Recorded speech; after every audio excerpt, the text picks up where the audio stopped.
Yung tungkol daw po saan daw mga nakita niya yung po, yung lump sum item sa budget ng DPWH.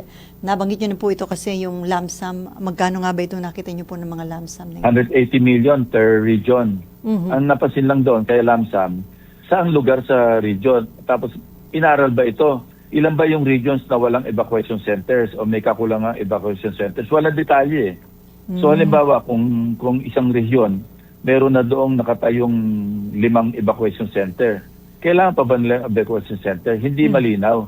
Parang nakalagap siya na equally appropriated sa 17 regions yung 180 million each.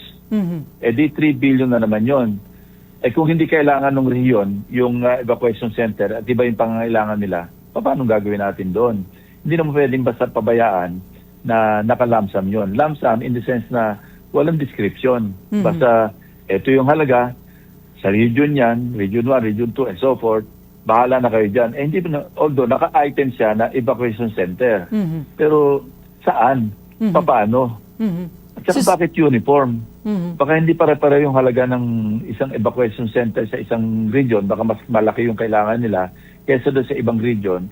Baka mas maliit na halaga naman yung kailangan nila.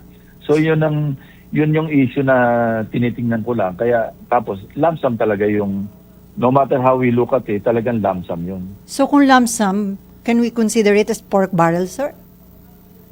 Hindi naman. Hindi pa. Kasi kaya nga tatanungin natin, nasaan yung specs ninyo rito? Saan lugar ito? Yun ang tatanungin natin pagdating ng budget deliberation. Actually, sa DBCC, pwede nang tanungin niya. Ano, policy yan eh. Kasi kung general principles, mga policy questions, pwede ko nang tanungin, bakit nagsagawa kayo nito ng nag-appropriate kayo ng, nag-propose kayo ng appropriations na pare-parehong amount sa bawat region?